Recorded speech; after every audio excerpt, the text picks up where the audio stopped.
Donald Trump, le blocus jusqu'au bout. Le blocus jusqu'au bout, il vient de refuser de signer le plan de relance de 900 milliards de dollars qui a été voté et par les démocrates et par les républicains. Juste, je rappelle que ce plan de relance va servir à envoyer des chèques aux familles les plus fragiles, d'aider les petites entreprises et les écoles, d'augmenter l'allocation chômage de 300 dollars et être une aide pour la vaccination, puisque la santé n'est pas gratuite comme en France, aux États-Unis. Eh bien, Donald Trump a dit non, et on regarde la vidéo postée sur Twitter, comment il se justifie. It really is a disgrace. For example, among the more than 5,000 pages in this bill, which nobody in Congress has read because of its length and complexity, it's called the COVID Relief Bill, but it has almost nothing to do with COVID. $25 million for democracy and gender programs in Pakistan. Voilà, donc c'est faux. Effectivement, il y a des programmes d'aide à la démocratie et pour aider les Pakistanais à accepter l'homosexualité, mais il n'a absolument rien à voir avec ce plan de relance. Donc là, il continue à vivre dans un monde parallèle, d'ailleurs confirmé par son dernier tweet du 21 décembre. Et là, vous allez juste, donc là, alors que les grands électeurs ont désigné Biden, grande nouvelle de Pennsylvanie, grosse quantité de bulletins frauduleux, élections truquées. Il ne s'arrête pas. Ce qui fait que toute la presse américaine, même la presse conservateur, commence à parler du fait qu'il a sérieusement décroché et il est fou. On va regarder The Atlantic, qui est très progressiste, très libéral. C'est effectivement, il perd la raison, rien de ça ne devrait nous surprendre, personnalité désordonnée, instabilité malsaine et tendance sociopathe. La chose, moi, qui m'inquiète, c'est que tout ça est vrai, mais je trouve quand même que la folie a bon dos. Parce que pendant ce temps-là, Trump est en train de gracier tous ses copains avec ce respect, cette espèce de réflexe de mafieux qu'il y a, et donc il fait passer la loyauté avant l'état de droit et avant la justice. Il continue à gracier tous ceux qui ont été impliqués dans l'enquête sur l'ingérence russe au moment de l'élection 2016.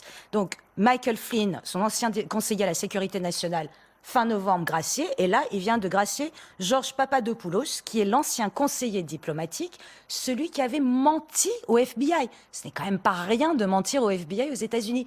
Et ben voilà, c'est fait, gracié. Il y en a deux autres qui vont suivre.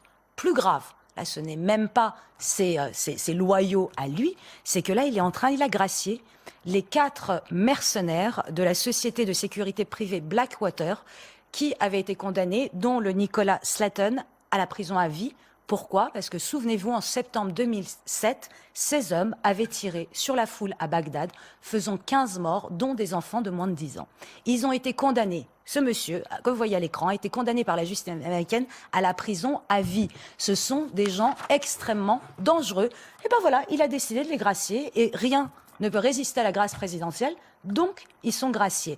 Et c'est là où Trump me fait un peu l'impression d'être, vous savez, un espèce de tyran de fin de règne qui se console de ses défaites en faisant couler le sang. Parce que c'est rien de moins que ça. Il continue, par exemple, les exécutions fédérales. Je rappelle que depuis 131 ans, la coutume veut que les exécutions fédérales s'arrêtent au moment de la transition entre le président sortant et le président élu. Et que depuis 17 ans, aucune exécution fédérale n'a eu lieu aux États-Unis. Mieux, depuis l'arrivée de la pandémie, même le Texas, qui est l'État qui exécute le plus, a cessé les exécutions, bon, pour une autre raison, pas par humanisme ou bonté de cœur, parce que tous les bourreaux ont la Covid.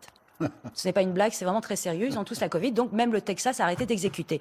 Trump a encore, depuis juillet, il y a eu 10 détenus qui ont été exécutés et 4 autres vont à l'être jusqu'au 15 janvier. C'est-à-dire 5 jours avant la passation de pouvoir, Trump continue à exécuter. Et c'est là où, effectivement, c'est un sociopathe, ça paraît assez évident, mais est-ce qu'il n'utiliserait pas ça pour laisser filer ses copains, gracier tout le monde? Est-ce qu'il va... Il est fou quand ça l'arrange. Et à mon avis, il va finir par gracier sa propre famille, puisqu'on sait le nombre d'affaires, le nombre de problèmes qu'il a avec le fisc, et pas seulement lui, sa famille aussi. Est-ce que ça ne risque pas de finir comme ça? Pour finir, je voudrais juste vous montrer la couverture du New Yorker, que je conseille à tous les spectateurs d'aller chercher sur leur tablette, leur téléphone, leurs ordinateurs et d'aller la fouiller. C'est une merveille. On voit Trump avec Giuliani en train de brûler de documents. On voit au-dessus de la cheminée l'eau de Javel qu'il avait conseillé de boire pour lutter contre le Covid. Vous avez le pangolin qui court. Vous avez 2021 sous la forme d'un bébé métis qui arrive. 2020 et les rats qui quittent le navire, qui agonisent. Vous avez en haut à gauche, on le voit pas très bien, un bonhomme devant son ordinateur avec le t-shirt Q de Quanon. C'est Et vous avez évidemment C'est du la talent. Covid, C'est du talent. c'est une merveille. Donc même si là on en veut beaucoup à la presse américaine de ne pas nous comprendre et nous casser du sucre sur le dos, quand ils font des couvertures comme ça, j'avoue, faut aller la regarder, c'est un vrai plaisir pour les yeux et pour la tête.